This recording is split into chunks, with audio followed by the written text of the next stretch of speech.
finishing dan transisi negatif. Tekanan dari publik apakah juga menjadi faktor? Karena kemarin kita dapat berita Sintayong sampai dilarikan ke rumah sakit karena katanya stres. Ya. Memang sebesar itu tekanannya Bung Bidar? Ya sebetulnya tekanan bagi para pemain pasti besar ya.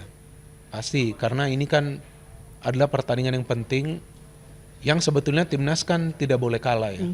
Kalau ya timnas kalah nanti lawan Filipina pressure-nya semakin besar lagi. Bebannya semakin besar juga. Jauh semakin besar lagi. Tapi juga jangan juga dibuat target wajib menang. Karena kita masih ada match lawan Filipina. Tapi tentu alangkah baiknya kita bisa menang lawan Irak.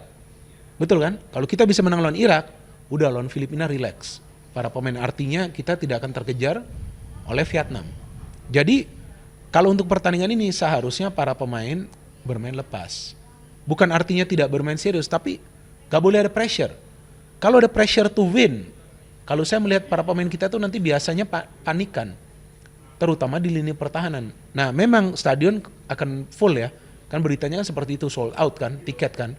Nah saya juga belum tahu berapa kapasitasnya, apakah 60.000, oke lah, 60-65.000. Itu pasti berisik itu di dalam stadion. Tapi berisik itu tidak akan mengganggu para pemain kita. Berisik itu akan mengganggu para pemain Irak. Tentu akan memberikan semangat kepada para pemain kita. Ya, jadi mereka harus memanfaatkan pressure ini, beban ini sebagai semangat. Karena yang akan hadir di dalam stadion itu ya supporter kita.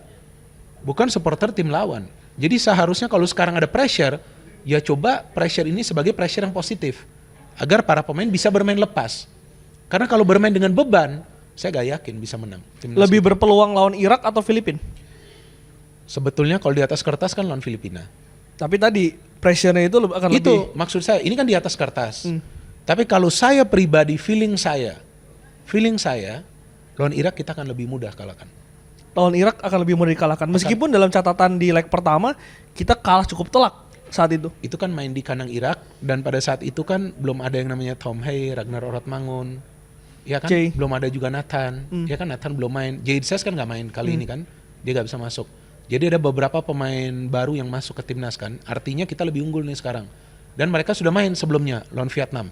Kurang lebih mereka sudah dapat feel-nya lah untuk bermain di timnas. Dan mereka akan bermain nih, Tom Hay dan Ragnar pertama kali di GBK kan. Sebelumnya kan gak main lawan Vietnam di GBK.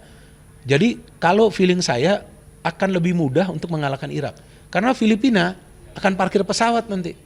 Pasti. Yang mana mau dia kalah. Iya, pasti dia. Ya kan, orang berpikir Filipina akan main all out. Gak mungkin. Dia pasti akan bertahan. Dia gak mau jadi lumbung gol juga. Tapi Irak, feeling saya akan menyerang. Itu momen timnas kita.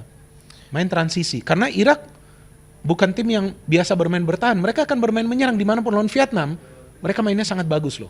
Yang waktu mereka kalahin Vietnam tuh di kandang Vietnam.